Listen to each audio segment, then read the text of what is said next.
Perkenalkan, nama saya Puji Eli Arnita Gulam.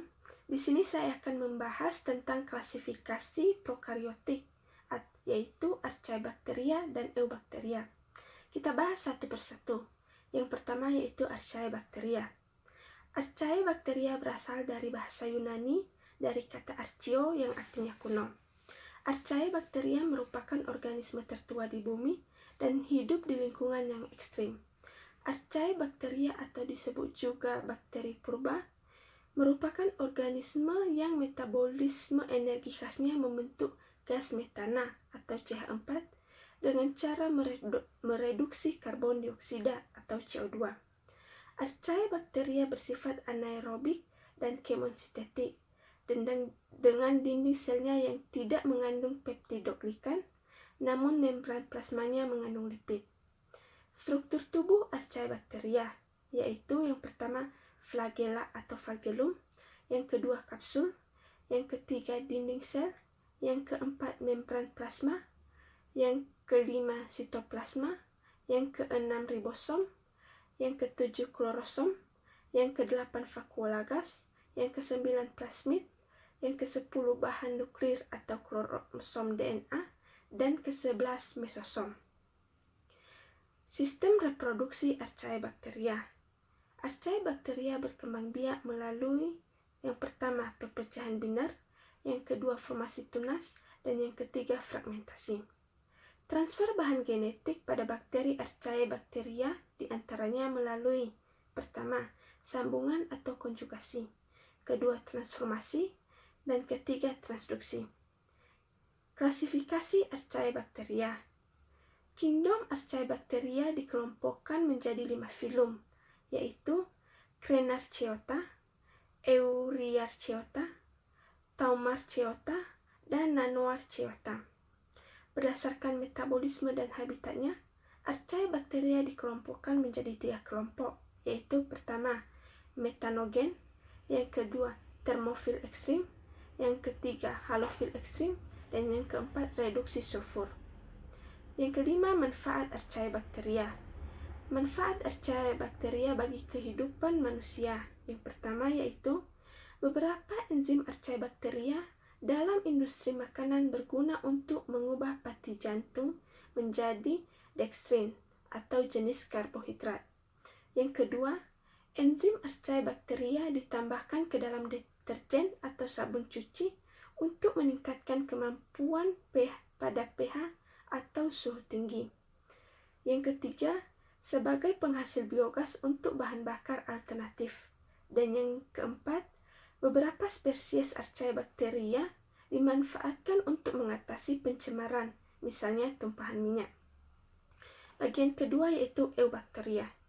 Pengertian Eubacteria adalah organisme uniseluler atau bersel satu yang tidak memiliki membran inti sel atau prokariotik. Umumnya tidak berklorofil pada dinding selnya. Istilah Eubacteria berasal dari bahasa Yunani, yaitu dari kata eu, yang berarti sejati. Eubacteria meliputi sebagian besar energi prokariotik yang hidup dimanapun, atau kosmolipid. Yang kedua, struktur tubuh Eubacteria.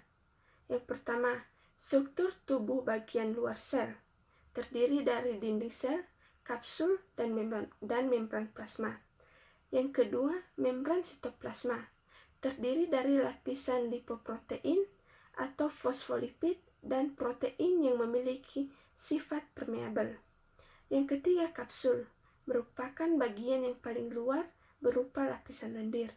Dan yang keempat, struktur bagian dalam sel, terdiri dari DNA, mesosom, plasmid, ribosom, dan endoplasma. Yang ketiga, sistem reproduksi Eubacteria terbagi atas 2 cara, yaitu secara aseksual atau vegetatif dan secara seksual atau generatif. Yang keempat, klasifikasi Eubacteria. Berdasarkan cara memperoleh makanan, dibedakan menjadi 2, yaitu bakteri heterotrof atau tidak mampu menyusun makanan sendiri, dan bakteri autotrof dapat menyusun makanannya sendiri. Berdasarkan kebutuhan oksigen, dibedakan menjadi 2, yaitu bakteri aerob, yakni bakteri yang membutuhkan O2 bebas, dan bakteri anaerob, yakni bakteri yang tidak membutuhkan O2 bebas. Berdasarkan letak flagellanya dibedakan menjadi beberapa bagian. Yang pertama yaitu atrik, adalah bakteri yang tidak memiliki flagella. Yang kedua, monotrik, adalah bakteri yang memiliki satu flagella dan melekat pada salah satu ujung sel. Yang ketiga, lophotric, adalah bakteri yang memiliki banyak flagella dan melekat pada salah satu ujung sel. Yang keempat, amphitrik, adalah bakteri yang memiliki satu flagella dan masing-masing melekat pada kedua ujung sel. Dan yang kelima, perintik, adalah bakteri yang memiliki flagella yang tersebar pada seluruh permukaan sel. Berdasarkan bentuknya dibedakan menjadi beberapa bagian.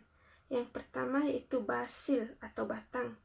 Berbentuk batang dibedakan menjadi monobasil, diplobasil, dan streptobasil. Yang kedua itu kokus atau bola.